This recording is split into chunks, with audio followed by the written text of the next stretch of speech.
Une journée qui s'achève, une soirée qui débute. Merci de toujours répondre présent au grand rendez-vous, mesdames et messieurs. Bonsoir. Les prévisions météorologiques de demain, c'est tout juste après ceci.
Voilà la carte postale ce soir atterrit donc à Djougou. Bonsoir aux populations du département de la Donga. Merci d'être avec nous sur ce plateau. Nous avons 4 rubriques au menu ce soir. On les observe dans les bureaux et dans les maisons. Ils nous permettent de nous évader. Les poissons d'aquarium sont très à la mode en ce moment. Au Bénin, il y a des personnes qui se consacrent à l'élevage des poissons d'aquarium. Quelles sont les techniques qui permettent de produire ces poissons et comment se présente le marché d'écoulement? On en parle tout à l'heure dans le monde agricole. Dans la rubrique Experts, les réfugiés sont à l'honneur.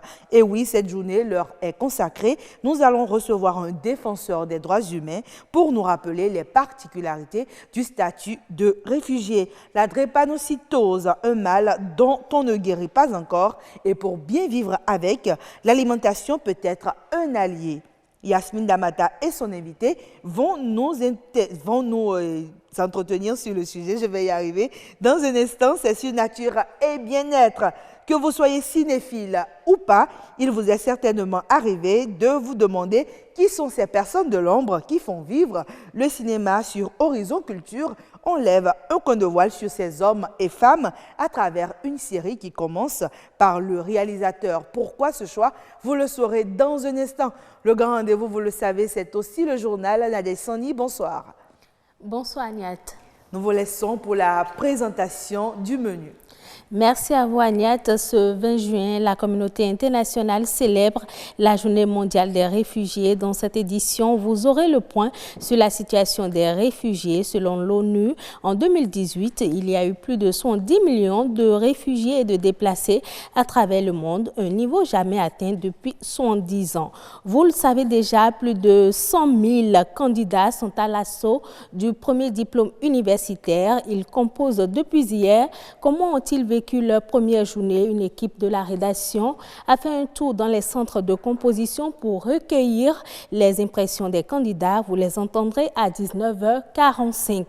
La dengue sévit au Bénin. C'est une maladie dangereuse qui tue très rapidement. Elle se manifeste par une fièvre suivie de vomissements.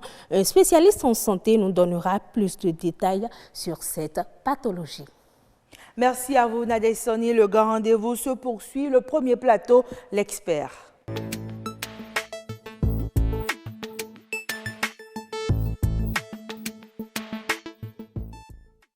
Voilà, après la célébration de la journée du migrant et des réfugiés, aujourd'hui, on ne s'intéresse qu'aux réfugiés. Cette journée leur est consacrée. Quelle est l'origine de cette journée? Eh bien, on revient aussi sur le statut du réfugié. Ce soir, on reçoit Fidèle Kikan. Fidèle Kikan, bonsoir. Bonsoir madame. Merci d'être avec nous. C'est moi. Vous êtes directeur exécutif d'Amnesty Bénin et comme je le dis souvent, le plus grand défenseur des droits humains. Pas évident, mais on essaie. D'accord. Alors, comme défenseur des droits humains, les réfugiés aussi font partie des humains. Est-ce que vous avez l'impression qu'ils ont besoin d'être défendus aussi? Absolument, parce que déjà, voilà, le fait d'être réfugié, le fait d'être reconnu comme un réfugié, c'est déjà la reconnaissance d'une vulnérabilité extrême. Parce que c'est des personnes qui ont quitté leur milieu de vie naturel, leur pays, et qui sont allées demander ce qu'on a appelé la protection internationale. Quelqu'un qui demande la protection, c'est quelqu'un qui est vulnérable. Et donc, de par ce statut déjà, ils ont droit à une protection. Et qui dit protection dit devoir et exigence de la part des États. D'accord, alors devoir et exigence de la part des États, mais avant, on a tous été choqués justement par cette annonce-là quand on nous parle de plus de 70 millions de déplacés en 2018. Tout le monde a été choqué, mais tout de suite, on s'est rendu compte qu'il ne s'agit pas que des réfugiés. Quelle est la différence entre un déplacé et un réfugié? C'est vrai que la thématique est devenue beaucoup plus complexe parce qu'on parle de déplacés, on parle de migrants et on parle de réfugiés. Même à l'intérieur des déplacés, des migrants, il y a plusieurs thématiques. Et finalement, il y a une thématique ou une notion globale qui essaie de prendre tout ça en compte. On parle de migration mixte. Et dans les migrations mixtes, vous ne pouvez pas encore voir le réfugié. En fait, il est difficile de voir le réfugié sur les routes migratoires. Parce que réfugié, c'est un statut qui vous est reconnu et qui peut vous être aussi enlevé ou déchu. Donc, pendant que vous êtes sur les routes migratoires ou pendant que vous êtes dans la quête d'asile, vous êtes reconnu comme soit migrant, soit déplacé ou, au mieux, demandeur d'asile quand vous avez formulé la démarche vers l'État qui vous accueille pour pouvoir être réfugié. Et selon la procédure qu'on appelle la procédure de détermination du statut de réfugié, cet État, par les organes qui sont mis en place et qui sont prévus par la Convention de 51, et les autres protocoles, vous reconnaissent un statut de réfugié et c'est à partir de ce moment que vous pouvez exercer vos droits devant cet État-là en tant que réfugié. Alors déjà, quand on dit réfugié dans un pays, à quoi est-ce que cela renvoie? Déjà, ça renvoie au cadre juridique. Donc, je référais tantôt la Convention de 51, la Convention de Genève. Ensuite, il y a deux protocoles majeurs, le protocole de 67 et ensuite le protocole de 1969, qui reprécisent le statut de réfugié africain, etc., etc. Donc, dans ces instruments-là, vous avez la définition, vous avez les critères, vous avez les procédures de détermination de statut et les astreintes ou les engagements que les États ont pour pouvoir respecter tout ceci. Et donc, en vrai, vous avez, par exemple, pour revenir rapidement à un État comme le Bénin, vous avez donc, au niveau des États, l'internalisation de cet arsenal international. D'accord, mais si vous permettez, est-ce que cela est transversal ou tous les pays sont obligés de respecter ce statut international? Tous les pays membres ou pays États partis à la Convention de 51 sont obligés. Quand vous êtes parti à une convention, vous êtes obligé de respecter. Maintenant, sur la question des réfugiés en général, et c'est là où intervient la notion du pacte global sur les réfugiés. Sur les réfugiés en général, il faut bien comprendre que c'est une menace planétaire.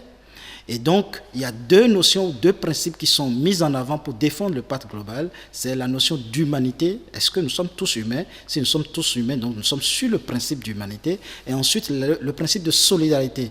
On est très fiers de parler de monde, de village planétaire. Et donc, il faut bien comprendre que si la question des réfugiés, le flux des réfugiés n'est pas bien géré entre les États, n'est pas bien réparti, les déséquilibres créés dans un coin de la planète pourrait avoir des effets dominos sur les autres coins. Donc, la responsabilité doit être partagée. Partagée. On en reviendra certainement aux gouvernants et au gouvernement tout à l'heure, mais j'aimerais qu'on puisse se préciser parce qu'il y a certainement des réfugiés qui nous suivent. Ils l'ont peut-être oublié. Quand on est réfugié, on a des droits et on a des devoirs. Parlez-nous d'abord de ces droits-là. Déjà, les droits en tant que réfugié, sauf que vous ne pouvez pas voter, sinon vous avez accès à toute la gamme en tant que droit, en tant qu'humain, en tant que citoyen d'un pays. En tant que citoyen, parce que le statut de réfugié vous confère les mêmes droits que les citoyens du pays dans lequel vous êtes. Sauf celui de voter. sauf celui de voter, entre autres. Maintenant, c'est sur les devoirs qu'il y a la différence. Oui. C'est-à-dire qu'un État ne peut pas déchoir son propre citoyen, par exemple, de sa nationalité. Oui. Mais par contre, on peut vous retirer votre statut de réfugié quand vous compromettez dans certains actes qui touchent à la sécurité nationale, par exemple, au terrorisme, etc. Donc, c'est dans l'expression des devoirs vis-à-vis de l'État que votre statut de réfugié est mis à mal ou que le distinguo est fait entre vous et le citoyen normal. D'accord. Maintenant, quels sont ces devoirs-là? Alors, les devoirs que vous avez, c'est ça que je viens de dire tantôt, c'est-à-dire que vous avez l'obligation de respecter les règles du pays dans lequel vous êtes. Sa législation. Vous êtes obligé de rester dans les limites de votre statut de réfugié, etc., etc. Vous n'allez pas faire mal au pays qui vous accueille, etc., etc. D'accord. Maintenant, quand le réfugié a l'impression d'être lésé dans l'un de ses droits, est-ce qu'il a des moyens de recours? Bien entendu, le réfugié, en tout cas le statut de réfugié est organisé sur le plan institutionnel. Dans notre pays, par exemple, vous avez la Commission nationale chargée des réfugiés. Et d'ailleurs, c'est une bonne nouvelle parce que cette commission-là a été installée ce matin même par le ministre de l'Intérieur. Vous avez cette commission et à l'intérieur de cette commission, vous avez les comités qui conduisent les différentes étapes de la procédure de détermination du statut de réfugié et vous avez au bout de la chaîne les voies de recours. Les voies de recours peuvent être le comité de recours qui est à l'intérieur de la commission ou alors vous avez aussi les droits de recours au niveau des juridictions de votre pays et vous avez aussi la société civile qui peuvent à tout moment des étapes de la procédure vous accompagner, vous assister sur le plan juridique et parmi ces institutions par exemple il y a Amnesty qui a une clinique légale qui assiste et accompagne les réfugiés sur tout le long de leur statut, de la procédure et aussi de leur vie ici. On rappelle que vous êtes le président d'Amnesty Bénin, mais déjà moi j'aimerais qu'on puisse revenir sur cet aspect-là. Quand on parle de l'égalité, on a tôt fait parfois d'oublier qu'il y a des susceptibilités. Quand le réfugié à un moment ou un autre s'oublie et pense qu'il est dans son pays puisqu'il n'a aucun souci finalement, est-ce qu'il n'aurait pas besoin d'un accompagnement au quotidien pour leur montrer finalement, voilà, tout ce que vous pouvez vous permettre de faire, et ceci, vous ne le devez en aucun cas? Effectivement, vous faites référence à un des problèmes majeurs que les réfugiés ont dans tous les pays, c'est le déficit d'information et d'accompagnement. Oui. Effectivement, donc, et c'est dans les deux sens, c'est sur les réfugiés eux-mêmes, mais aussi sur les populations dans lesquelles ils sont accueillis. Et ce devoir-là doit être géré concomitamment avec les structures de l'État et aussi les organisations de la société civile pour rappeler et accompagner au jour le jour tel que vous le dites et au cas par cas, situation par situation, expliquer aux gens quelle est la conduite qu'ils doivent tenir, aussi bien les réfugiés que les populations parmi lesquelles ils vivent. Alors, vous parlez tantôt d'une bonne nouvelle. Cette commission nationale, elle vient certainement ajouter de l'eau au moulin de ceux qui disent que le Bénin est une terre d'accueil pour les réfugiés, mais être une terre d'accueil ne veut pas forcément dire une terre qui protège et qui prend soin des réfugiés, n'est-ce pas? Oui, il faut dire clairement et reconnaître qu'il y a une volonté politique à assainir et à améliorer la qualité du système asilaire au Bénin.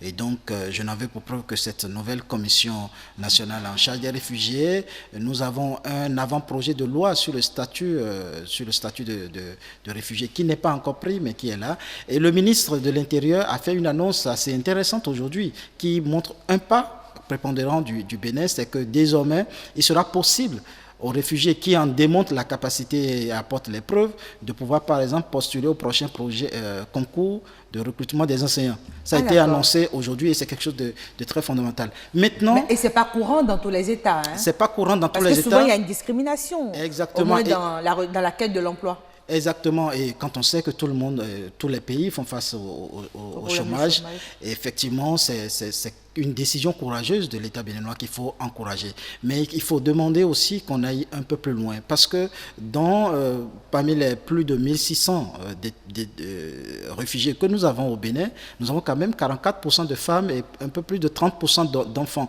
Et nous n'avons pas malheureusement une insertion d'office dans le tissu social. Par exemple, les réfugiés ne peuvent pas postuler au fonds d'indigents. C'est vrai qu'il y a des négociations, il y a quelques faits qui sont avérés, mais il faut que l'État puisse aussi aller dans l'implémentation de ce qui a été déjà prévu depuis l'ordonnance de 75. Oui, mais est-ce que vous ne craignez pas que les citoyens même aient l'impression d'être en concurrence directe avec des réfugiés? En fait, je reviens sur les principes fondamentaux, l'humanité et la solidarité. D'accord. On est humain, on est solidaire. C'est ça, parce que ces personnes-là, de toute façon, si nous ne les protégeons pas, d'abord, il y a une violation de leurs droits, mais nous sommes en train de créer aussi dans l'arrière-plan du pays... Une insécurité. Voilà, des nids d'insécurité. Donc, l'un dans l'autre, et dans la vision du pacte global et dans la vision globale des objectifs de développement durable, où nous avons dit que nous ne laisserons personne de côté. Et donc, je pense que c'est un élan de solidarité et d'humanisme que notre État a pris. Et sur le plan social, nous espérons qu'avant la fin de cette année, parce que le plaidoyer est assez avancé avec le ministère des Affaires sociales, nous espérons que ça va pouvoir avancer. Je vais pouvoir, par exemple, vous relever qu'il y a toute une communauté des Ogoni, quelque part à Ouidah, près de 300 personnes, ou peut-être même plus, nous sommes en fin d'évaluation, mais qui vivent dans un dénuement total. C'est quelque chose que nous avons presque fini de documenter, que nous allons porter à l'attention des autorités. Et nous espérons que tous ceux-là seront pris en compte dans le tissu social de notre pays. Fidèle Kikan, c'était un plaisir de vous avoir sur ce plateau. Vous annoncez donc une bonne nouvelle. Nous avons maintenant une commission nationale qui s'inquiète et qui s'intéresse aux réfugiés. Les réfugiés donc n'ont plus rien à craindre. Ça ne veut pas dire qu'il faut, que tout le monde vienne ici, mais si vous venez, on va vous accueillir, ça c'est sûr. N'est-ce pas, Fidèle Kikan? Oui, c'est sûr, mais il faut le dire, hein, le Bénin devient de plus en plus terre d'accueil, parce qu'avant, nous recevons les réfugiés des pays africains, mais de plus en plus, on a des Érythréens, des Jordaniens, des Yéménites. Ça veut dire que, disons, le havre de paix, plus ou moins, que nous constituons, attire, et donc cela est demandeur aussi de responsabilité au niveau de l'État béninois. Fidèle Kikan, ce sera donc tout pour la rubrique Expert de ce soir. Nous avons célébré avec vous, mesdames et messieurs, les réfugiés. Nous passons à présent à notre rubrique Horizon Culture.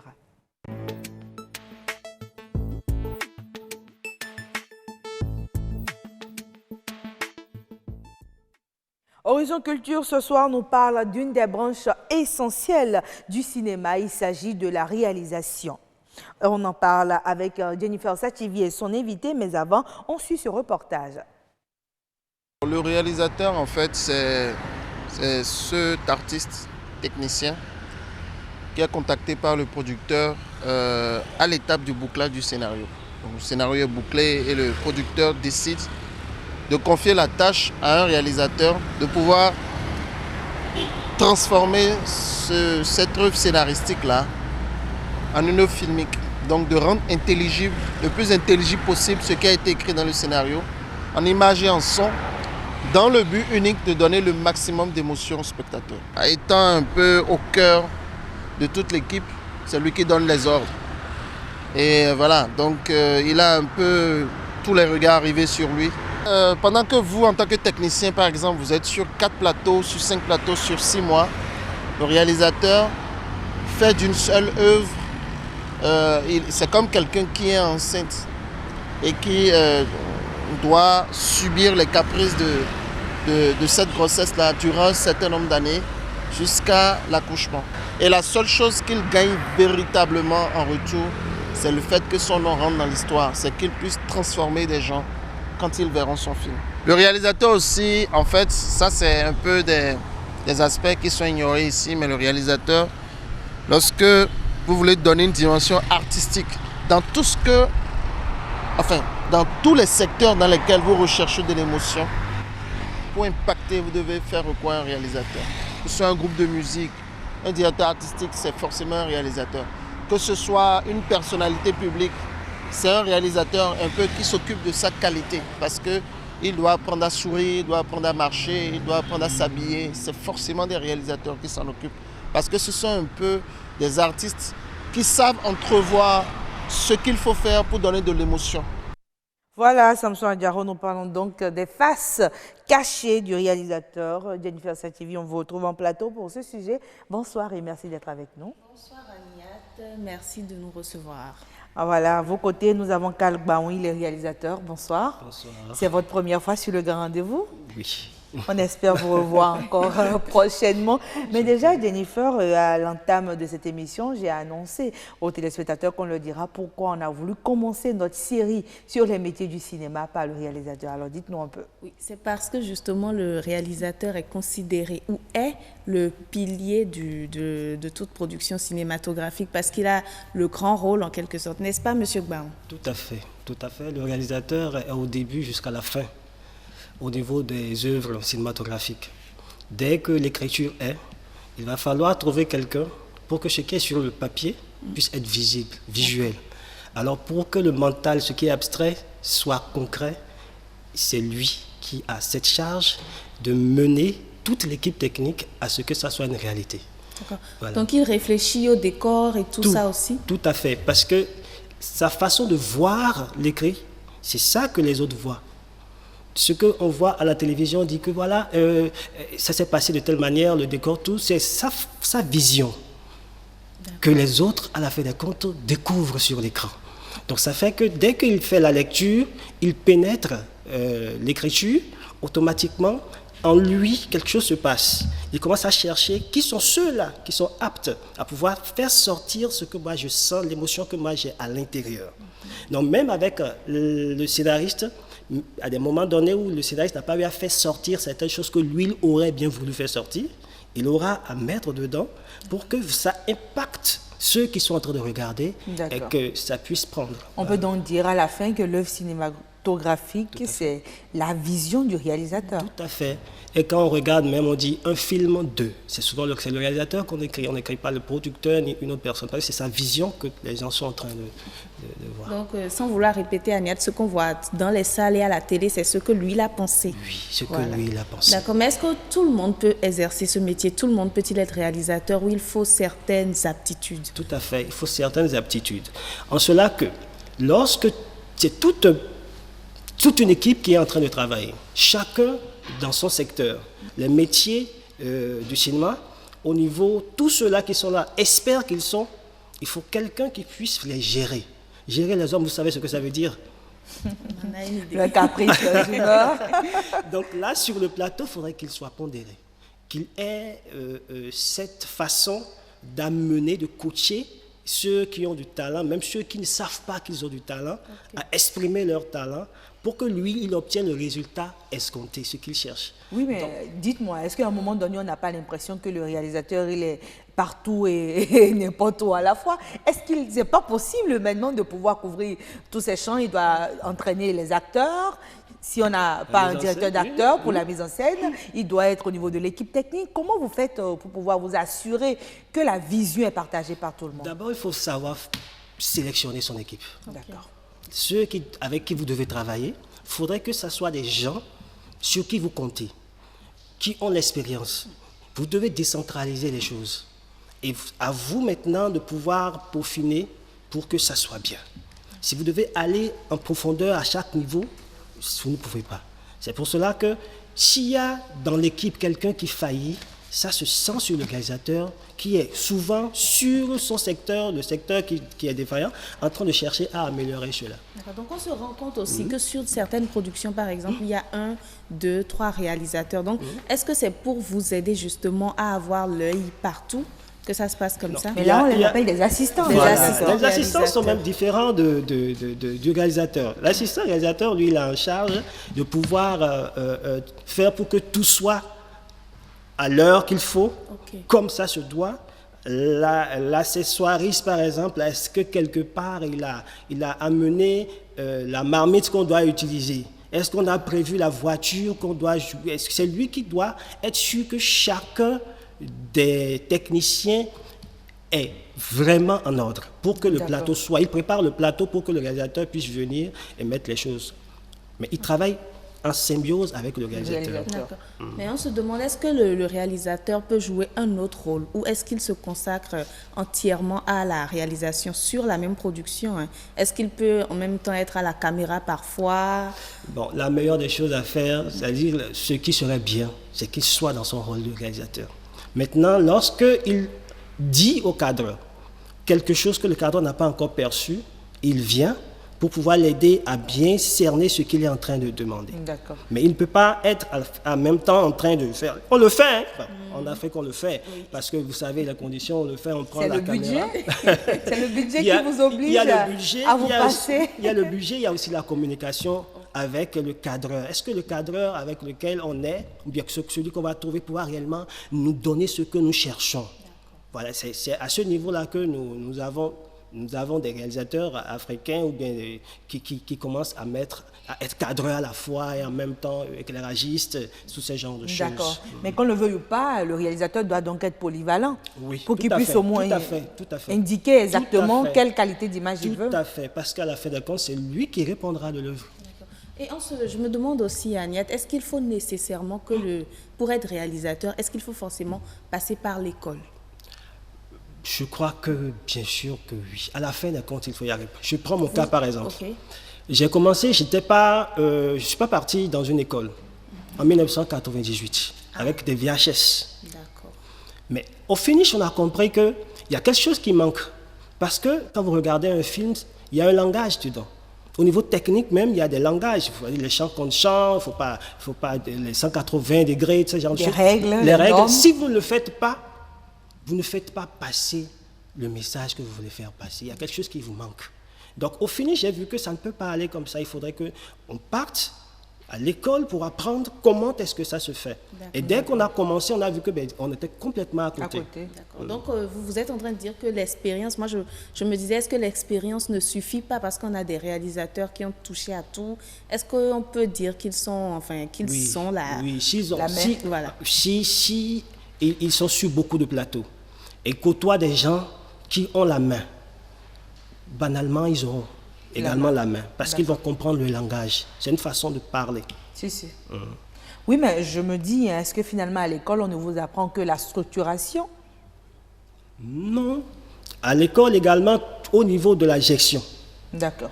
Tout cela, on vous apprend. Ok. Comment gérer le plateau, comment que ça soit même ce que tu dois mettre en exergue pour que ça soit réel. Ce que tu es en train de faire puisse être vraiment compréhensible au public. Toutes ces choses, on vous apprend. D'accord.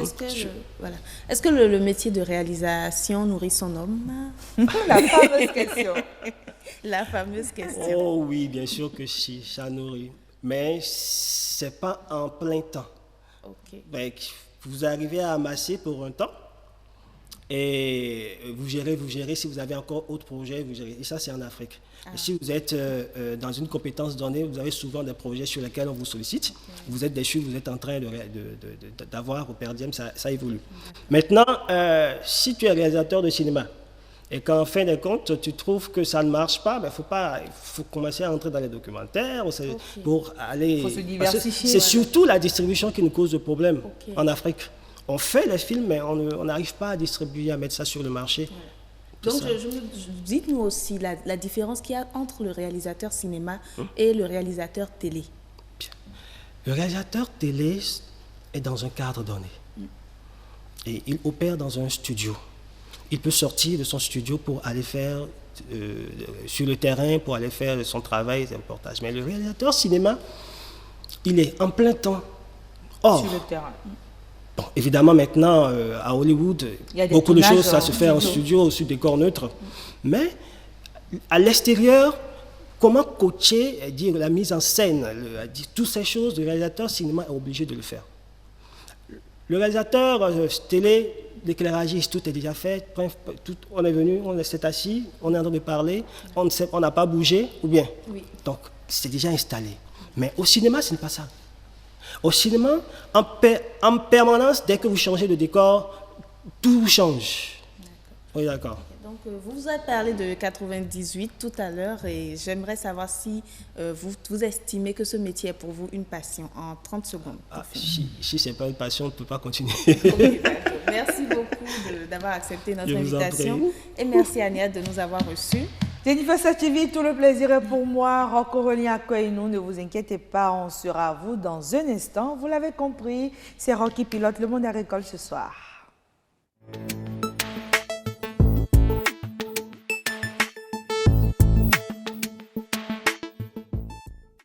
Voilà. Voilà, le monde agricole ce soir s'intéresse à l'élevage des poissons d'aquarium, mais on suit d'abord ce petit élément témoin. On se retrouve tout juste après.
Voilà, vous l'avez compris, on vous a amené tout au fond d'un aquarium. Nous espérons que la balade vous a plu. Nous retrouvons Roch Aurélien Koino et son invité sur le plateau. Bonsoir, Roch. Bonsoir, Agnat Bello Nifade.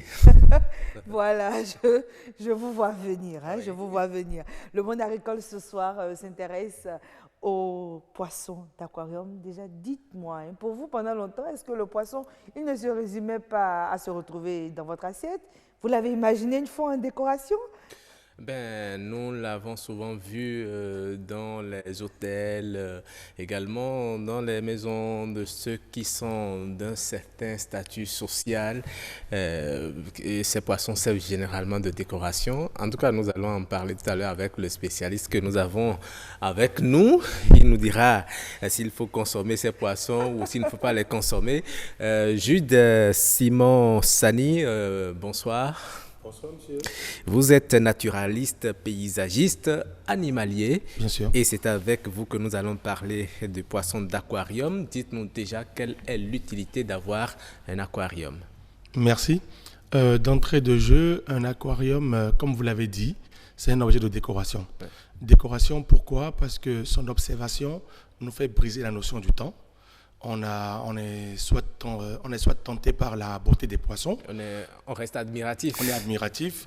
Soit c'est le décor, ou c'est les bulles d'oxygène qui quittent le fond, ou il y a toujours quelque chose qui active, ou c'est le comportement des poissons entre eux. Donc, il y a toujours quelque chose qui capte l'attention. Et c'est cela qui a valu à l'aquarium son utilité irremplaçable par rapport à la gestion de l'attente. Vous savez, on est dans un monde de business, on est dans un monde d'affaires, tout tourne autour des affaires. Alors quand vous avez rendez-vous chez quelqu'un et qu'il est occupé, et vous vous retrouvez dans une salle d'attente, si par chance l'aquarium se retrouve là, eh bien l'attente devient la détente. Alors vous voulez dire que le poisson d'aquarium ne peut qu'être exposé dans la salle d'attente, c'est ça? Non, pas du tout. Je quittais l'aspect décoration pour ajouter celui de gérer l'attente, de gérer nos patients. Il joue alors sur la psychologie de l'individu. Il joue, l'individu ne voit même pas le temps passer au fait, parce qu'il est content d'attendre. Il est même des fois gêné quand on l'appelle pour lui dire finalement on va te recevoir. Donc c'est le compagnon idéal des salles d'attente qui vient remplacer la télévision et les journaux. Même si la télé, on est la télé, on en a besoin. Tout à fait. Ok. Alors à part ça, un aquarium est un médicament. Un médicament? Oui, vous allez être surpris, n'est-ce pas? Très. Ok. Alors, il est démontré que des enfants qui ont passé 15 minutes dans une salle d'attente d'hôpital avant d'être reçus par le médecin supportent plus facilement les douleurs, les injections et autres. Pourquoi? Parce que le stress qu'ils avaient de la maison à l'hôpital a été dissipé par l'aquarium. Nous avons des patients qui viennent chez nous sur prescription médicale. Ouais. Parce que trop tendus à cause de leur boulot, on leur recommande de passer au moins 10 à 15 minutes avant de commencer le travail. Et à des moments de la journée, ils ont un aquarium dans leur bureau, ils contemplent. Et le soir aussi, c'est pareil. Parce que regarder un aquarium fait diminuer complètement, sur au moins 6 heures de temps, la tension artérielle. Donc nos parents, là, vous parlez avec preuve, j'espère. Bien sûr, avec plus temps, que beaucoup. preuve, bien sûr. On a des patients qui viennent parce qu'on leur a prescrit ça, en fait. C'est ça la particularité de la chose. Parce qu'on a des médecins aujourd'hui qui ont compris que par aussi des méthodes naturelles, on peut apaiser la tension. C'est un peu comme écouter du slow. Vous voyez, les nerfs sont tranquilles, et tout est relax et autres. Alors, dites-nous quelle est la différence entre un poisson ordinaire et un poisson d'aquarium? Ben, tout de suite, d'entrée, madame l'a dit, le poisson ordinaire est prévu pour la cuisine. Dans l'assiette. Le poisson ordinaire a cette malchance de ne pas être beau, de ne pas être extraordinaire. Parce que les poissons d'aquarium, c'est né d'abord parce qu'en Chine, les gens ont découvert des variétés dans leur eau qui sont époustouflantes. Et l'idée était déjà de les observer. Ouais. Vous voyez. Donc les poissons d'aquarium sont un peu comme les poissons d'eau douce, des poissons qu'on mange, mais ont la particularité d'avoir 3 caractéristiques. Première caractéristique, être très beau. Deuxième caractéristique, à pouvoir vivre en milieu reconditionné. Parce que c'est des poissons qui ne survivent pas. Et troisième condition, pouvoir vivre en société, s'accepter entre eux. Donc, c'est les 3 conditions qui font que le poisson devient... En milieu naturel, les poissons d'aquarium vivent au même moment que les poissons ordinaires, les poissons que nous mangeons, n'est-ce pas? Oui, mais chaque poisson avec sa zone. Mais est-ce qu'il est possible de mettre en aquarium un poisson ordinaire que nous mangeons? Le tilapia, par exemple. Le aquavie appelé tilapia, vous pouvez le mettre en aquarium. Il va très bien vivre. Mais quand vous commettez l'erreur de mettre un poisson rouge, le premier poisson en aquarium, avec le aquavie, automatiquement, il éventre. C'est-à-dire le aquavie va éventrer le poisson rouge. Parce que le aquavie est quelqu'un qui a l'habitude de dominer son territoire. Il est féroce. Il est agressif. Et pire, c'est si c'est une femelle. Donc, si c'est une femelle. Les femelles sont plus dangereuses. Ah oui, parce que c'est elle qui protège les bébés. D'accord. Alors dites-nous, est-ce qu'il est possible de consommer aussi du poisson d'aquarium? Ben, trop facile, parce que le poisson d'aquarium n'est pas dangereux. Ils sont souvent petits, nous avons vu les images tout à l'heure. Il y en a qui grossissent. Ça ne va pas vous rassasier. Il y en a qui grossissent et il y a la question du coût. Oui. Vous voyez, je vous ai parlé tout à l'heure de la Chine, de l'Europe et autres. Je profite pour vous dire un truc. En Afrique, on a eu cette petite malchance d'avoir un bon soleil. Oui. C'est une bonne chance pour la pigmentation de la peau et tout, mais c'est une malchance côté poisson exotique. Parce que la chaleur fait que la plupart de nos poissons sont soit gris, blancs ou noirs. Donc, on n'a pas l'aspect extraordinaire. On n'a pas les couleurs. Voilà. Il y a des types de capes que je retrouve parfois qui ont de très belles couleurs, des trucs scintillants. On appelle ça zoquin, nous qui avons attrapé les poissons quand on était petits. Mais ils sont très dangereux. Ah, d'accord. Donc, on ne peut pas les introduire en aquarium. En quoi ils sont dangereux? En termes d'attaque. Ils se protègent, au fait. Donc, quand ils voient l'ennemi, pour eux, quand ils voient une autre variété, pour eux, c'est l'ennemi, il faut l'abattre. Alors, dites-nous, le poisson d'aquarium ou bien l'aquarium est-il accessible à toutes les bourses? Alors là, c'est là que je suis déçu et en même temps heureux. Ah bon? Déçu, pourquoi? Parce que c'est depuis 2008 qu'on s'est lancé dans l'aventure aquarium. C'est d'abord une affaire de famille parce que j'ai un père qui est spécialiste. Et 2008 à aujourd'hui, je peux dire que pendant ces 11 ans, il n'y a que les riches qui s'y aventurent. C'est rare. Ça revient cher. Soit c'est un riche ou c'est quelqu'un à qui on a recommandé, qui doit avoir un aquarium pour affaires de tension et autres. Alors ça revient cher, j'avoue. Parce qu'un tout petit truc sur ton bureau, il te faut dans les 30 000, 50 000. Et vous voyez, avec le budget, les revenus, c'est pas aisé. D'accord. Donc l'aquarium revient cher. Et là, je suis un peu touché. Alors, pourquoi je suis heureux? Heureux parce que je me suis dit, l'aquarium a tellement de vertus. J'ai même pas encore étalé toutes les vertus, oui. Ça a tellement de vertus que je me dis, pourquoi il n'y a que les riches qui vont bénéficier de ça? On a tous les mêmes droits. Bon, ok, j'ai dit, bon, ce qu'on va faire, et si on essayait de permettre aux gens d'avoir leur aquarium sans dépenser un seul franc CFA? C'est possible, vous croyez? Oui, quand on y croit, la solution tombe toujours. D'accord? Alors, on s'est dit, on va faire un projet, on va demander de l'aide, afin de permettre à la majorité des personnes de pouvoir bénéficier de l'aquarium. Donc, on s'est rapproché d'un partenaire, la Banque mondiale, qui a un bureau ici, et on a participé à un spécial concours d'entrepreneurs, et on a défendu bec et ongle un projet qui, d'ici un mois, va permettre d'installer à des entreprises et à des particuliers entre 700 et 1000 aquariums. Ah bon. Quand je dis gratuit, c'est pas le gratuit béninois. Non, c'est pas le gratuit béninois où il y a des pièges et tout. Non, ouais. C'est pas le gratuit béninois où vous arrivez et puis après on vous raconte autre chose. Non. Parce que quand on parle d'aquarium, c'est plusieurs étapes. Il y a des boutiques qui vendent des meubles. Je ne vais pas citer de nom par ici. Et quand vous rentrez dans ces boutiques-là, vous pouvez trouver des aquariums. Mais vous allez voir un aquarium vide. Vous pouvez voir un aquarium avec un meuble, la cuve et quelques matériels électriques. Donc vous achetez votre aquarium. Quand vous achetez l'aquarium, on vous donne la carte d'un animalier, quelqu'un comme moi. Et vous arrivez chez moi, moi je vous reconstitue la déco, parce que la déco va en fonction des poissons que vous voulez mettre dans l'aquarium. Et après la déco, je vous aide à acheter des poissons, leur nourriture, et je vous demande aussi de souscrire un contrat pour que périodiquement je passe entretenir votre aquarium. Alors, je viens de parler de plusieurs étapes. Mais les la poissons, plus lourde, vous les achetez où? Les poissons, on les Ça ne achète. se produit pas ici, on n'a importer, pas oui. d'éleveurs de poissons? Des éleveurs de poissons d'aquarium, ça a commencé. D'accord. Ça a commencé, c'est timide, mais ça a commencé. Nous sommes en contact avec quelques-uns. Ils n'ont souvent pas, ils n'arrivent Les pas à éleveurs faire. locaux? Oui, locaux. Ils n'arrivent pas à faire face à la demande, mais des fois, quand ils produisent, ça sort. Donc, je parlais tantôt des étapes d'acquisition d'un aquarium, Allez-y, où très j'ai dit qu'il faut acheter l'aquarium, Oui. acheter la déco, acheter le poisson et puis l'entretenir. D'accord. L'aspect la plus coûteuse, qui est l'achat de l'aquarium, c'est bien 0 francs CFA. L'aspect décoration de l'aquarium, toujours 0 francs CFA. Là, vous êtes déjà chez nous en animalerie, 0 francs CFA. Les deux derniers aspects, c'est-à-dire acheter le poisson et sa nourriture, et puis Ce sera souscrire à sa maintenance, à la charge elles sont vendues. Ok. Vous voyez un peu, c'est un peu le contexte. Parce que D'accord. ça va permettre beaucoup, au lieu de sortir 100 000 pour un grand aquarium, avec un petit 25 000 ou un 30 000, à cause des accessoires de fait, vous avez un aquarium comme toute personne. Est-ce que vous ne pensez pas que l'aquarium aussi consomme de l'électricité? Oh là là, j'avoue que Parce que personnellement... ça fonctionne à base d'énergie électrique. Personnellement, moi-même personnellement, avant de comprendre, je me dis, voilà un truc qui est branché tout le temps, ça va consommer énormément. Alors, l'appareil qui permet de donner l'oxygène aux poissons a une puissance de 3 watts. L'éclairage d'un aquarium est en fonction de la quantité d'eau. Parce que sans lumière, les poissons ne grandiront jamais. D'accord. Alors, quand on prend un aquarium moyen, ou qui est équipé d'oxygène, de filtration et de lumière, ça va tourner autour de 15 watts. 15 watts. 15 watts. Les électriciens pourront vous dire qu'un appareil de 15 watts, d'abord nos lampes qu'on a à l'intérieur chez nous, il y en a de 80 watts, de 60 watts. Donc l'électricien pourra vous dire que même branché 24 heures sur 24, votre aquarium vous coûtera maximum 700 francs CFA le mois. Par mois, d'accord. Et la preuve, avant que l'électricien ne vous donne la preuve, c'est que qui dit courant et eau, il n'y a pas ami.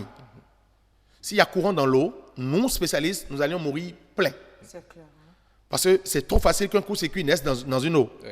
Donc c'est pourquoi les appareils sont de trop faible intensité. 3 watts, 6 watts à la limite. Pour éviter qu'il Y ait des chocs. Tout à fait. Voilà. D'accord. Alors, pour nous résumer, vous encouragez chacun à avoir un aquarium chez lui à la maison. Un aquarium, une maison, une entreprise, des aquariums, c'est le rêve. Ouais. Et ce rêve, comme je vous l'ai dit, est difficile. On remercie le partenaire Banque mondiale qui a su nous accompagner dans ce projet. Et nous remercions tous ceux qui vont vouloir profiter des merveilleux bienfaits de l'aquarium. Parce que l'aquarium, ce n'est pas que la déco, si vous le permettez, c'est la santé, c'est l'anti-stress, c'est la décoration, c'est la démarcation dans la décoration de son cadre de vie. Voilà ce que je peux dire. Merci à vous, Jude Simon Sani, naturaliste, paysagiste, animalier. Vous concevez les aquariums, vous les entretenez également. Merci d'être passé dans cette émission Monde agricole. Aniat Onifade.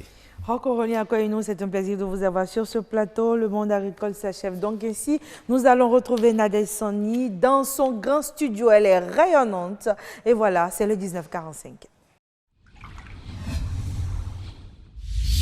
Pour parler de l'épargne, il faudrait que nous puissions convoquer deux concepts importants, le revenu et la consommation. Peut-on espérer une élimination définitive des sachets plastiques? Quand vous dites que chacun est né avec son travail, est-ce parce que vous n'êtes pas né avec le journalisme qu'au fil des temps, vous avez laissé le métier de côté? Au-delà de la production d'énergie, le taux d'électrification reste encore faible. Par rapport aux réformes dans le secteur du tourisme, comment est-ce que vous voyez ça?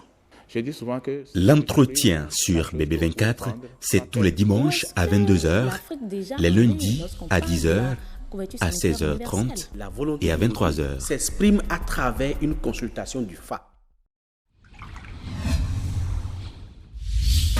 Et bienvenue sur le grand rendez-vous de l'information axée sur le développement. Pour qu'on considère que le cœur a des modifications liées au sport, il faut d'abord une pratique sportive assez fréquente. À midi, je me couche.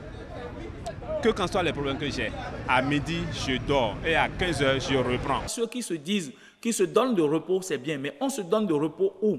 Aller sous nos échangeurs. Le grand rendez-vous, c'est du lundi au vendredi sur BB24 à 19h et à 0h. Existe. Autant savoir aujourd'hui qui vous amène à la découverte d'une filière.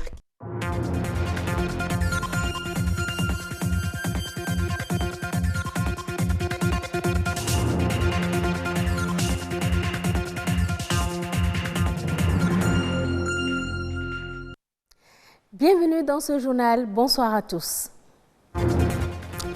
Un geste de solidarité à l'endroit des réfugiés dans le monde, c'est l'appel de la célébration de la Journée mondiale des réfugiés cette année. Chaque jour, la violence contraint des milliers de familles à fuir leur pays. Première journée de composition pour les candidats au baccalauréat, session 2019. Comment les futurs bacheliers ont vécu le jour 1 de composition. Les détails dans cette édition.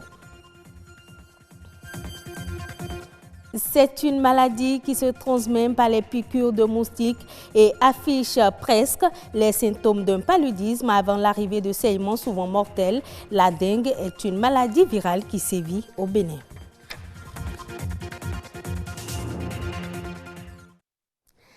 Elles auraient tout donné pour demeurer chez elles, mais certaines personnes, face aux situations de guerre et de violence, n'ont d'autre choix que de tourner dos à leur patrie. Elles perdent leur nationalité pour un refuge dans un autre pays, d'où le nom de réfugiés. Aujourd'hui, 20 juin, c'est la journée mondiale des réfugiés. Estelle Pazou nous propose ce commentaire sur Image qui fait un point des réfugiés dans le monde et au Bénin.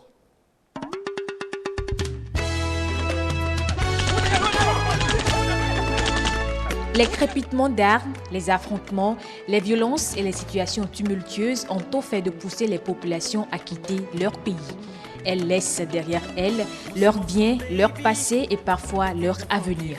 Quand elles arrivent à s'établir dans un pays voisin, elles obtiennent le titre de réfugiés. Selon le rapport annuel de l'Agence des Nations Unies pour les réfugiés, les guerres et la persécution ont causé en 2017 le chiffre record de 68,5 millions de personnes déracinées. Parmi elles, 25,4 millions sont des réfugiés qui ont fui leur pays pour échapper au conflit, soit un accroissement de 2,9 millions par rapport à 2016. Partout dans le monde, la Turquie, la Jordanie, le Liban, le Pakistan et l'Ouganda sont les 5 pays qui reçoivent le plus de réfugiés. Le 20 juin, l'Agence des Nations Unies pour les réfugiés appelle donc la communauté internationale à plus de solidarité envers ces personnes. Le thème retenu cette année est « Avançons avec les réfugiés ». De façon schématique, l'institution appelle les communautés et les entreprises à parcourir 1 kilomètre à l'exemple des familles qui sont contraintes à la route de l'exil. Par ailleurs, la Journée mondiale des réfugiés est le signe de la considération du courage et de la persévérance des millions de réfugiés. Au Bénin, on compte à ce jour plus de 1700 personnes réfugiées. Elles viennent pour la plupart du Togo. Depuis 2018, elles sont dotées d'une carte plus sécurisée. Elle a été réalisée avec le Haut Commissariat des réfugiés pour leur permettre de circuler librement. En août 2018, Amnesty International et la représentation du Haut Commissariat des réfugiés ont formé les assistants sociaux pour mieux relever leur niveau de protection des réfugiés. Et selon les autorités, le gouvernement béninois va continuer à veiller à la protection de ces personnes qui, malgré elles, sont contraintes à tout abandonner dans leur pays et leur pays.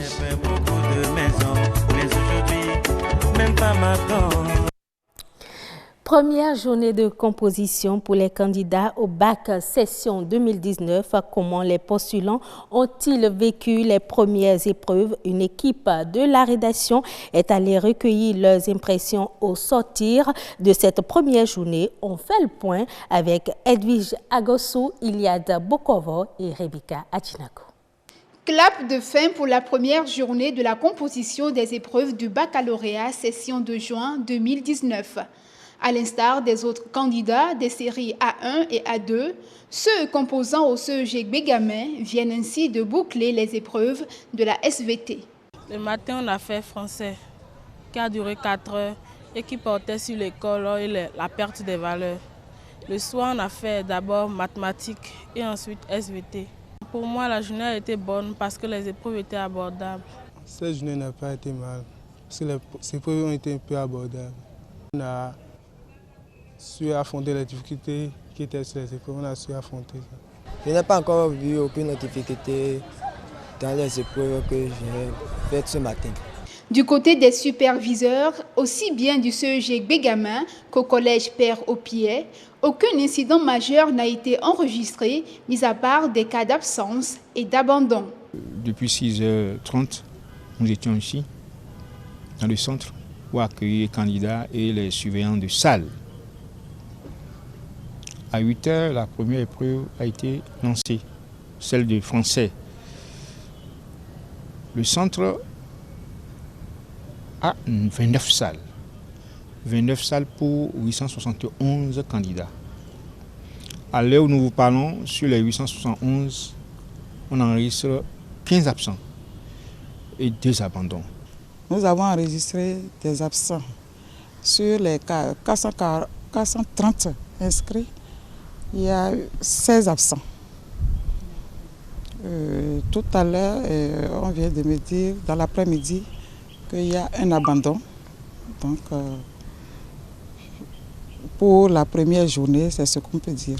Si dans l'ensemble, la première journée des compositions s'est déroulée aux yeux des candidats sans grande difficulté, leur regard se trouve désormais focalisé sur les épreuves de ce jeudi. Les personnes âgées ont le droit de vivre dans la dignité, en sécurité et sans abus. Malheureusement, ce n'est pas le cas. Elles sont souvent objets de mépris et de torture de la part des jeunes. À ces traitements qu'elles ne méritent pas, les personnes âgées opposent qu'elles ne sont pas une charge, mais plutôt des personnes en ressources et demandent un minimum d'attention. Elles l'ont exprimé à travers une marche dénommée la marche du cœur. Simon Villon, Gloria Oni. Elles sont descendues dans les rues de Cotonou. Ces personnes âgées ont toutes entre 60 et 80 ans. Par cette marche, elles dénoncent la maltraitance de toutes sortes dont elles sont victimes.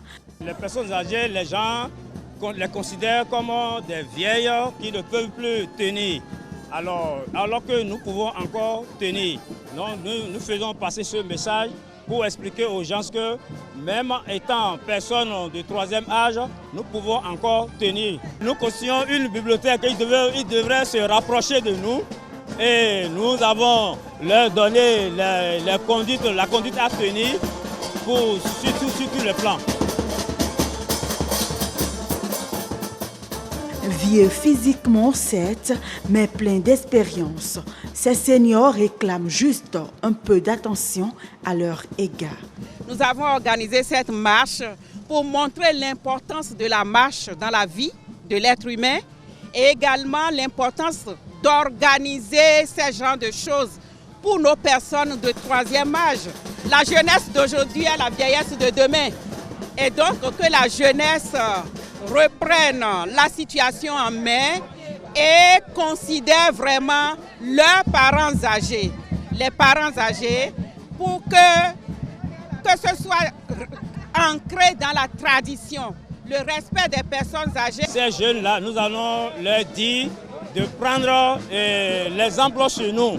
Nous constituons un modèle, étant même vieilles personnes de 3e âge. Même si le phénomène n'est pas trop criant au Bénin, il a des impacts sur les personnes du 3e âge. Selon les données de l'INSAE, d'ici 2050, il y aura plus de personnes âgées que d'enfants de moins de 15 ans. Il est donc souhaitable de penser à des actions pour l'élimination de la discrimination et les violences faites aux personnes âgées. La dengue ou grippe tropicale, une maladie infectieuse virale, en particulier dans sa forme hémorragique. Elle est observée principalement chez les enfants et fait partie des maladies transmises à l'homme par les moustiques. Comment se manifeste-t-elle et que faire pour prévenir le mal? Le docteur Gilles Padono nous en parle. Il est au micro de Judith Tossa et César Achadi. La dengue, c'est une maladie, une fièvre hémorragique, c'est une arbovirose, c'est-à-dire une maladie transmise par un arthropode. C'est un virus qui est le responsable de la maladie. Et le moustique qui transmet le virus à l'homme, c'est Aedes aegypti. Et cette maladie se manifeste surtout par une très forte fièvre, 40 degrés de température, un saignement et de fortes douleurs au niveau des articulations. Si on ne traite pas, ça peut se compliquer et conduire à la mort. Pour éviter la maladie, il faudrait non seulement rendre propre notre milieu, mais il faut faire attention à l'eau que nous utilisons. C'est un moustique hématophage, donc il a besoin du sang. Quand il pique, il va pondre maintenant dans l'eau. Quand il pond ses œufs dans l'eau, les œufs vont se développer et donner d'autres moustiques qui viendront encore rechercher le sang. Et c'est souvent le sang humain. Donc il faudrait éviter de garder à la maison tout ce qui peut contenir de l'eau et abandonner les petits récipients, les boîtes de conserve. On doit éviter de les conserver, de les garder à la maison. On conseille les populations de ne pas garder auprès d'elles les pneus usagés dans les domiciles. Tout ce qui peut contenir de l'eau autour de nous, essayons de nous en débarrasser. Dans la journée, lorsque nous sommes dans nos services, protégeons-nous aussi avec des pommades. On les appelle les pommades des répulsifs. C'est des pommades qui contiennent des substances, des produits qui chassent les moustiques. Et nous serons donc protégés, nous serons à l'abri des piqûres. On peut aussi porter des chemises manches longues et on se protège le corps, on est un peu à l'abri des piqûres de moustiques. Parce que Aedes aegypti pique essentiellement dans la journée. Hors de nos frontières, le gouvernement malien a procédé la semaine dernière au lancement du projet inclusif des filières agricoles. Estimé à plus de 58 milliards de francs CFA, ce projet a pour objectif d'accroître l'inclusion financière des petits producteurs, des organisations professionnelles agricoles et des agro-PME, PMI à travers le développement de services et produits financiers. L'initiative devrait permettre la bancarisation de 440 000 petits producteurs et 360 organisations professionnelles agricoles, dont 50% de femmes et de jeunes. En Afrique du Sud, l'industrie horticole envisage d'accroître les exportations de fruits vers la Russie afin de tirer profit des opportunités qu'offre ce marché. En effet, la Russie est l'un des principaux consommateurs de fruits avec 73 kg par habitant. Les autorités sud-africaines et l'agence russe en charge de la mise en quarantaine sont actuellement en discussion sur les questions de contrôle de qualité des exportations de fruits. En 2018, l'Afrique du Sud a exporté plus de 200 000 tonnes de fruits vers la Russie. Ce sera tout pour cette édition. Merci de l'avoir suivi. Merci à vous Nadège Soni pour le 1945. On retrouve quelqu'un d'autre demain pour le 1945. Vous aurez la surprise, mesdames et messieurs. Le grand rendez-vous se poursuit. C'est Nature et Bien-être.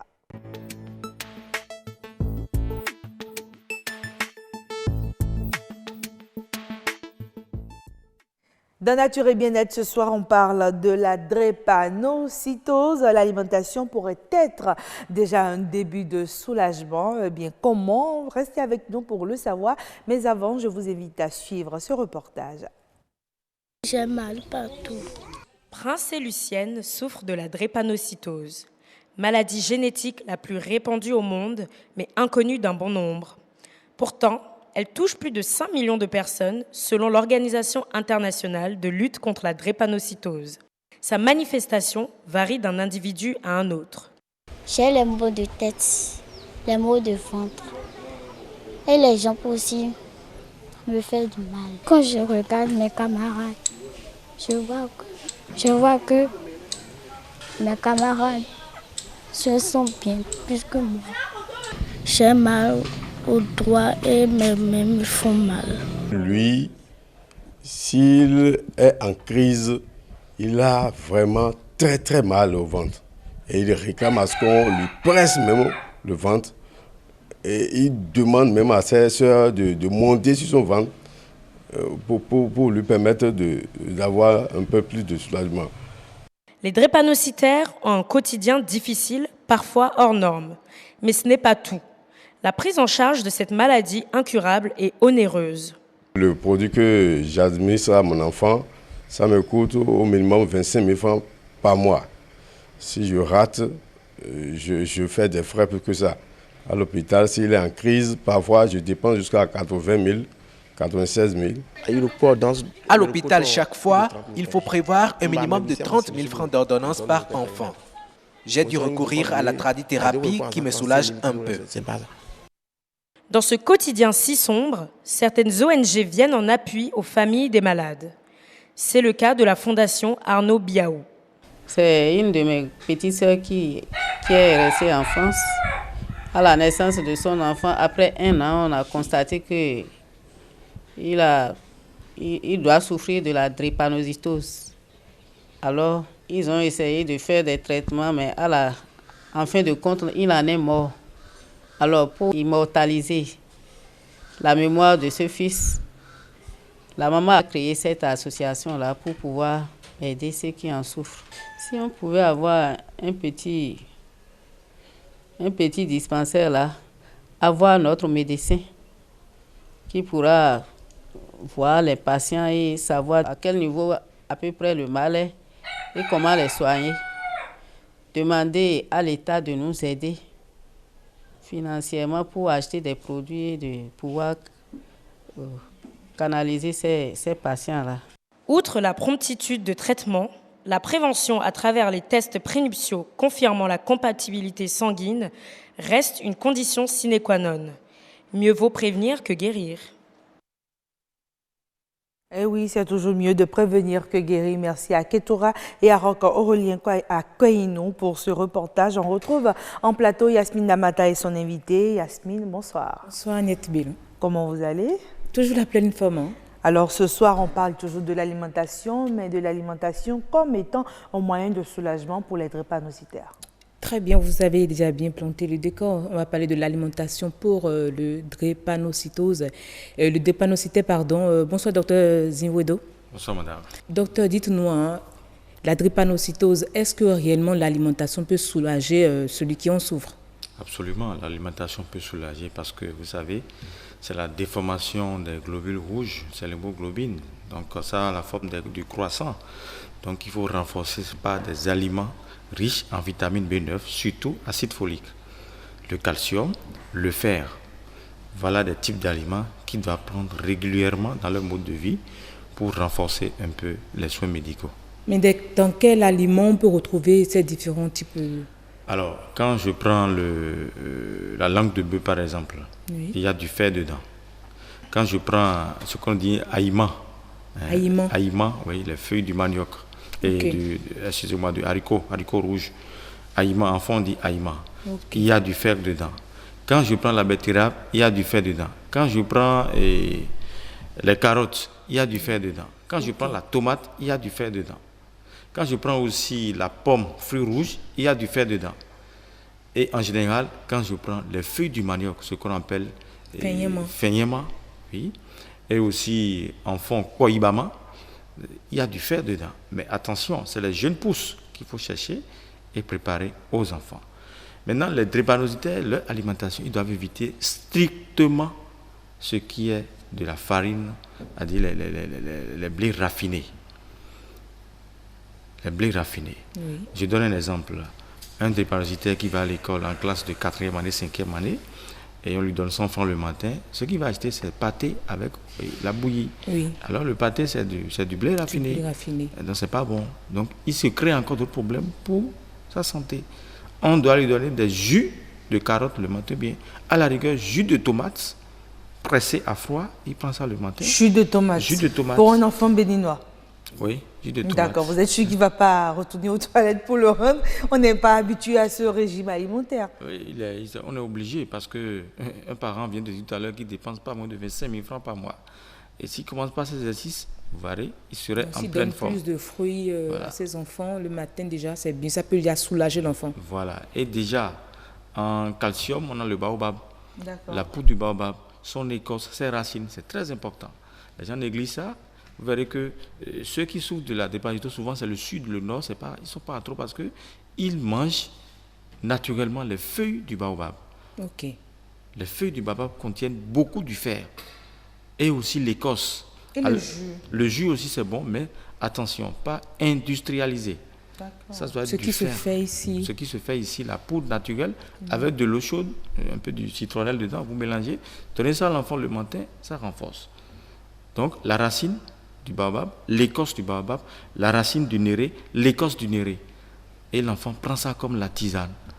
Vous verrez qu'en quelques mois, il va reprendre naturellement. Ça, c'est pour les matins. Et à midi, le soir, il prend quoi? Le soir, par exemple, on fait recours aux féculents bio, c'est-à-dire la patate douce, par exemple, le manioc, l'igname. Mais attention, l'igname ne doit pas être très sucré. Le sucre aussi, également crée des douleurs, c'est ça les problèmes? Oui, ça crée des douleurs, des courbatures, des flatulences.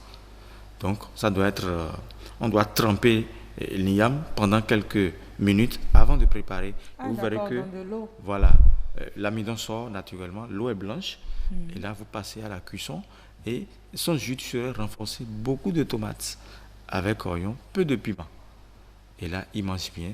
Et il doit privilégier l'œuf du pentate et du caille. Parce que c'est riche en vitamine B9, aussi du calcium, il en a besoin. Mais est-ce à dire que les crises répétées qu'ont les drépanocytaires, ça veut dire que c'est l'alimentation qui n'est pas bien respectée, c'est ça? Oui, oui, tout est basé sur l'alimentation. Excusez-moi, si on suppose une femme en état de gestation à qui on prescrit le fer-fordine, par exemple, et il retourne prendre la bouillie du haclui avec pâté, ça n'aura pas de complément. Il doit préparer la feuille du manioc comme sauce légumes avec la pâte du sorgho rouge ou bien la pâte de maïs et mélanger avec le médicament. Il y a l'équilibre dans ce qu'il mange. Mais s'il prend du pâté, du blé raffiné, mais le médicament va jouer son rôle à peine 2 à 3 jours, les mêmes crises reprennent. Donc, il faut toujours privilégier l'alimentation plus les conseils du docteur, et les deux s'associent, ça donne un résultat. D'accord. Maintenant, qu'en est-il du riz, de la farine de maïs, tout ça? Est-ce que les malades de la drépanocytose peuvent consommer cela? Oui, on peut prendre par exemple le pois d'Angole. Vous savez, le pois d'Angole, en fond, on dit roulécon, avec du maïs mélangé, fait sa pâte. On peut prendre le pois d'Angole avec du fonio mélangé, fait sa pâte. Mais le maïs seul, c'est pas bon. D'accord. Okay. On mélange les deux, pois d'Angole avec du fonio. Et vous savez que les Américains viennent chercher nos fonio ici en quantité, en tonnes. Parce que c'est riche. Parce que c'est riche. Et ils ont déjà constaté qu'il y a beaucoup de nutriments dedans. Mais on néglige. On se dit que c'est cher, c'est pas bon. Fonio, pois d'Angole, maïs, pois d'Angole, mélangé, fait sa pâte à midi avec de bonnes sauces légumes riches en fer et c'est fini. Et la sauce doit être riche en tomates et en carottes. Est-ce qu'il ne risque pas de s'ennuyer si il doit manger la même chose, les mêmes choses? Non, on peut Est-ce qu'il y a une diversité? Il y a une diversité. Il y a une diversité. Quand, par exemple, le lundi matin, on peut lui faire du jus de carottes. Le mardi, jus de tomate. Le mercredi matin, on peut lui faire de la betterave. Le jeudi, on peut lui faire, comment on appelle, jus de pastèque. Et à midi maintenant, il peut prendre du riz brun. Parce que chez eux, ils doivent éviter totalement le riz blanc. Mais il faut être riche pour tout ce régime-là. Hein? Nous avons le riz de la montagne, du nord. Ça, c'est accessible à tout le monde. Naturel, c'est pas le riz traité. Voilà. Il y a le riz Ibo. Le riz Ibo, ça a une couleur jaune, c'est pas cher. Et il peut prendre ça, faire son riz au gras et manger. Avec la purée de tomates, un peu de piment, pas trop de piment. Mais au-delà de la farine de blé, quels sont les autres interdits pour le drépanocytaire? Vous avez parlé du sucre déjà aussi. Voilà, très bien. Surtout le miel. Le miel n'est pas bon? Attention, mon drépanocytose, qui sont du miel, attention. Il doit retrouver du bon miel sur de bonnes sources qu'il y a de pollen. Parce que quand on parle du miel, c'est du pollen. D'accord. Et le pollen, vous savez, aujourd'hui, c'est difficile à trouver le pollen. Oui. Donc, il n'a qu'à faire recours simplement à la canne à sucre naturelle, pressée, avec une presseuse, il obtient le jus, il prend ça le matin. Dilué avec du citronnelle, il prend ça le matin. Mais on parle de sucre roux à base de canne, c'est bien de le prendre. En tant que diététicien, nous on n'est pas d'accord. Pour vous dire que c'est raffiné, ce n'est plus naturel. C'est plus naturel. Parce que c'est des colorants, c'est des additifs. Et quand vous laissez ça au soleil pendant 3 jours, ça devient blanc. Donc, moi je préfère qu'on aille à la source. On est paresseux. On aime tellement des produits, on achète, mais allons à la source. Là, on est bien protégé. Mais quand on va seulement dans l'argent, on va au supermarché, on achète en quantité, on dit non, attention. C'est vrai, les produits, c'est bon, c'est une transformation, mais allez à la source, voyez la date comment on appelle ça, la date de péremption et dites-vous que est-ce que je peux consommer ça en portion? Mais nous, on est toujours en quantité, on oublie la qualité. D'accord. Manger en portion et en qualité. Chez les enfants, on s'en fout de la quantité et la qualité. La quantité chez les enfants. Mais déjà à 40 ans, retournons aux qualités en portion.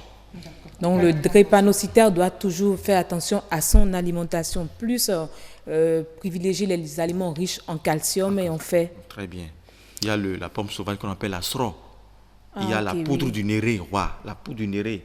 Autant de variétés que... Voilà, là, on peut faire la bouillie du néré le matin. Il prend ça avec la date, par exemple. Voilà, mesdames et messieurs, vous l'avez compris, on a partagé donc avec vous quelques astuces alimentaires pour mieux vous porter, surtout ceux qui souffrent de la drépanocytose. Nous compatissons donc. Merci à Yasmine Damata et son invité pour le sujet, pour le développement. On vous retrouve encore... Quand? Semaine prochaine? Semaine prochaine, ça fait la semaine prochaine. D'ici là, portez-vous bien. Portez-vous également bien. Voilà, mesdames et messieurs, vous l'avez compris, c'est la dernière rubrique de ce plateau. Mais par le dernier plateau, on rappelle la météo, surtout pour vous qui venez de nous prendre au vol.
Voilà, mesdames et messieurs, merci de nous rester fidèles. Vous l'avez compris, le grand rendez-vous est en train d'aller vers sa fin. Mais avant l'instant citation, la citation de ce soir parle un peu, vous le savez, des droits humains. Aujourd'hui, c'est la journée des réfugiés, donc nous leur faisons un clin d'œil à travers cette citation de Nelson Mandela. Priver les gens de leurs droits humains revient à contester leur humanité même. Priver les gens de leurs droits humains revient à contester leur humanité même. Comme je vous le disais, c'est une citation de Nelson Mandela. Merci à vous d'avoir été des nôtres. On se donne encore rendez-vous demain. D'ici là, portez-vous bien et bonsoir chez vous.